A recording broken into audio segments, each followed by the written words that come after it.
कि अगर इस मदारी, इस जोकर में दम है तो आप एक काम करें ना, आप कहते हैं कि इस देश का हिंदू फैनेटिक है, कट्टरवादी है, ये जो है इस्लाम को जानता नहीं है। एक एवरेज मुसलमान से आप बात करिए, आपने कुरान शरीफ नहीं पढ़ा, वो ऐसे पूछेगा आपसे जैसे वो पढ़ के ही पैदा हुआ था। देश के ट्रैफिक रूल पिछले 50 साल से बताए जा रहे हैं, वो उसे नहीं पता चल रहे, लेकिन सीएए पढ़ लिया उसने। यानी कुरान शरीफ किसी लैंग्वेज में लिखा होगा, उसे कोई भी पढ़ सकता है, उसमें कोई मनाही थोड़ी नहीं है कि उसको पुष्पेन साहब नहीं पढ़ेंगे, सिर्फ रफी भाई पढ़ेंगे। लेकिन पुष्पेन साहब पढ़ने के बाद बताएं नहीं नहीं नहीं नहीं ये नहीं, ये लिखा है। तो तुम क्या मतलब, कौन हो तुम जो बता रहे हो मुझे? तो कुरान को लेकर की भी बहुत सारी बातें हैं, लेकिन हम इतने ईमानदार हैं, हमें लगा इस देश में 30 करोड़ के आसपास मुसलमान रहते हैं। कुछ मुसलमानों का क्लेम है हम 40 करोड़ हैं, और अगर उनका क्लेम माने तो हम है ही नहीं, हिंदुस्तान में वही हैं बस। हमने कहा रामायण क्या है, यह महाभारत क्या है? हम सुनते सुनते थक गए, तब हमको पता नहीं चला। और अल्लाह ने हमें ऐसी जगह पैदा किया, न जहां गीता थी, न रामायण था, कुरानी मजीद था सिर्फ। घर के बराबर में मस्जिद थी। स्कूल में बगनबेरिया की डड्डी से मौलवी साहब हमें कलमे याद कराते थे, अच्छे अच्छे को याद हो जाता है, हमें भी याद हो गया। अब हम जब उस कलमों के बारे में बताते हैं तो कहते हैं पुष्पेन साहब आप गलत बता रहे हैं। अब जब सार्वजनिक तौर पे पूछ लो तो जवाब नहीं देते, तो जवाब नहीं देते, फोन करते हैं तेरी गर्दन काट देंगे। अरे मैंने कहा मूर्खों, जो तुम धमकियां देते हो, जरा कुरान शरीफ के पन्नों को पलटो, उसी में लिखा हुआ है जो आया है उसके जाने का वक्त तय है, जगह भी तय है। तुम्हारी औकात क्या है जो तुम किसी को उसके वक्त से पहले भेज दो? इसलिए धमकियां वही देते हैं जो कमजोर होते हैं। ताकतवर आदमी धमकी नहीं देता है। ताकतवर आदमी आता है, किताब उठाता है, पार्लियामेंट में जाता है और 370 समाप्त हो जाता है।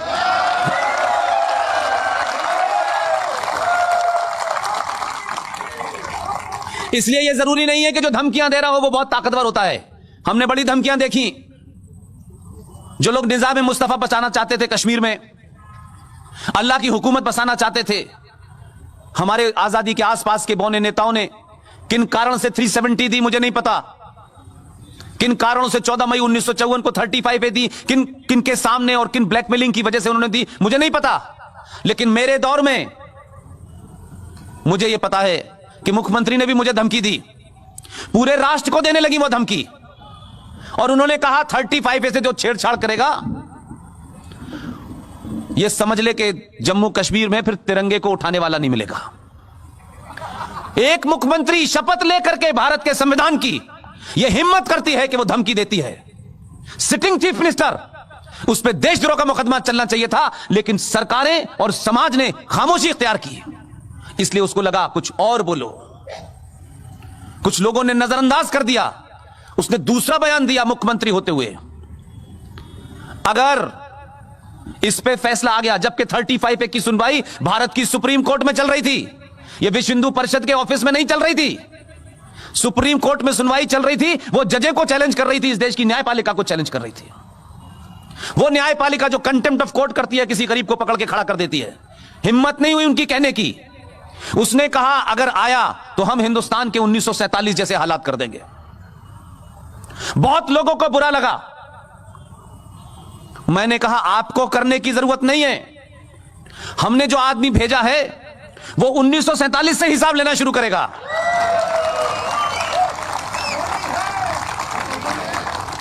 इसलिए हो यह रहा है, संकट यह है कि यह शाहीन बाग, यह जेएनयू, यह हैदराबाद, यह दुनिया भर की यूनिवर्सिटी में बवाल क्यों है? लोग क्यों चिल्ला रहे हैं? क्या उनके अंदर बदहवासी है? उसको समझने के लिए आप यहां से शुरू करें। 1947 से इस देश में, इस देश के संविधान में, इस देश की संसद में, इस देश की न्यायपालिका के माध्यम से जो एक इनविजिबल सत्ता क्रिएट कर दी गई थी जम्मू एंड कश्मीर से, भारत आजाद हुआ, पाकिस्तान बना, टू नेशन थ्योरी पे बना, लेकिन उसके बाद भारत की धरती पे आपने जम्मू कश्मीर का एग्जिस्टेंस भारत के संविधान के खिलाफ जाकर के जो धाराएं आपने दी, जो कंसेशन आपने दिए, आपने कहा कि वहां प्राइम मिनिस्टर की मांग होगी, प्राइम मिनिस्टर होगा। आपने कहा वहां के असेंबली की 6 साल की उम्र होगी, अच्छा साहब ये भी हमने माना, हमारा संविधान होगा, ये भी आपने माना। ये कंसेशन देते देते आप उन लोगों को लगने लगा कि इससे बढ़िया क्या हो सकता है, तो आपने वो नारे नहीं सुने। मुझे अल्लाह ने उस जगह पैदा किया है, मैं बड़ा शुक्रगुजार हूं अल्लाह का, कि जहां से पाकिस्तान बनने का आइडिया डेवलप हुआ और कई लोग यहां से गए और वहां के प्राइम मिनिस्टर और डिफेंस मिनिस्टर बने। और बकौल RSN सिंह साहब के कि जिंदगी का आखिरी सफर जो मेरे सहाफत का, जर्नलिज्म का था, वो भी उसी मुल्क में आखिरी करवाया 12 साल का, जहां यहां के लोग कहते थे कि अगर हमारी आवाज को दबाया गया तो सरहद पार चली जाएगी। तो मैं उस सरहद पार देखने गया था कि इनकी आवाज को सुनता कौन है। वो मेरी जिंदगी का, प्रोफेशन का आखिरी असाइनमेंट था। उसके बाद मुझे नहीं मालूम कि मेरी जिंदगी में RSN जैसे लोग, GD बख्शी जैसे लोग, सुशील पंडित जैसे लोग कैसे इतना मुझे मुतासिर कर देंगे, कैसे इतना इन्फ्लुएंस कर देंगे कि इन लोगों ने कहा कि कुछ ऐसे मुद्दे हैं देश में जिस पे लोग बोलने से डरते हैं, कतराते हैं, आप कुछ मुद्दों को उठाइए। मैं बहुत सीधा साधा सा आदमी था, ये RN सिंह साहब ने बिगाड़ा है मुझे। और मुझे खुशी है, आज मैं पूरे फख्र से कह सकता हूं कि RN सिंह साहब इस देश के हर बच्चे को बिगाड़ दे तो अच्छा है।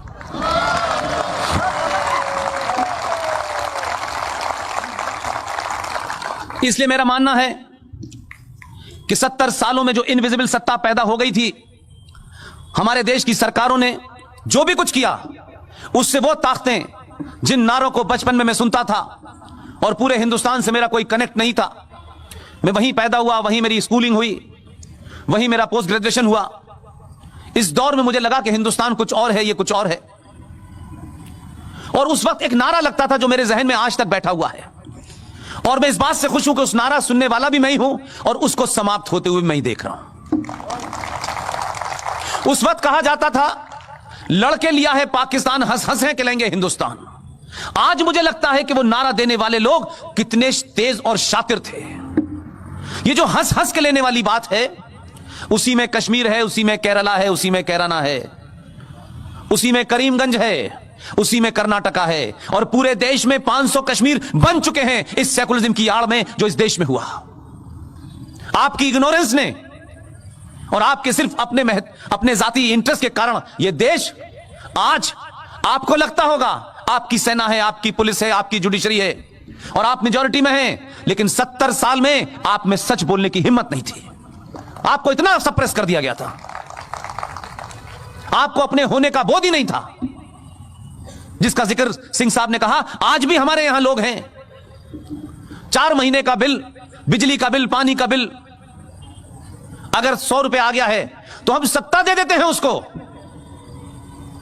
अपनी बेटी का हाथ देने से पहले 1000 बार पता करते हैं इसका गोत्र क्या है, ये कहां नौकरी करता है, इससे पहले शराब पीता था कि नहीं पीता था, इससे पहले इतना उसकी जांच परख करते हैं कि वो बेचारा, मैं समझता हूं कि बड़ी मुश्किल से मिल पाता है लड़का। फिर आपको एक लड़के की ढूंढने में, एक लड़की को ढूंढने में सालों लग जाते हैं आपको, तब जाके अपनी बेटी का और अपने बेटे का हाथ देते हैं। हम इतने बेवकूफ, इतने मूर्ख और इतने सेल्फिश लोग हैं कि जिस मुल्क में रहते हैं, जिसमें हम तरक्की करते हैं, जो मुल्क हमें सब कुछ देता है, हम उस मुल्क को देने में किसी को भी दे देते हैं कि इसने 200 रुपए का बिल कर दिया है।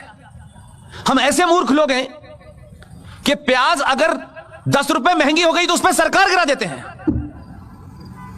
इसलिए सब कुछ दुश्मन कर रहा है, सब कुछ गद्दार कर रहे हैं। गद्दार दुनिया के हर मुल्क में होते हैं, हर सोसाइटी में होते हैं, लेकिन जो सोसाइटी वाइब्रेंट होती है, अपने राष्ट्र के प्रति उसकी जिम्मेदारी होती है, वहां गद्दारों की आवाज कभी बाहर नहीं आती। ये जो कुछ भी संकट है, हम सब फॉर्चुनेट हैं कि हम 47 की गलती 2020 में न करें।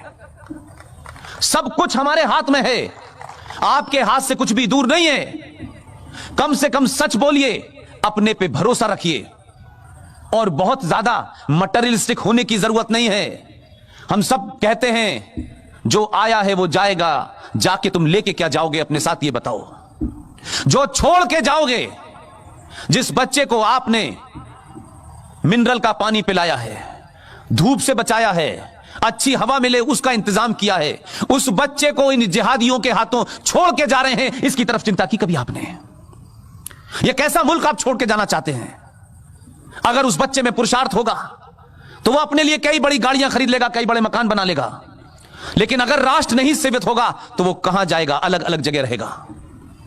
इसलिए जो लोग यहां से चले गए हैं, उन्हें लगता है कि अमेरिका, लंदन, फ्रांस, जर्मनी जाना कोई आपकी विद्वत्ता को, आपकी इंटेलिजेंस को साबित करता हो।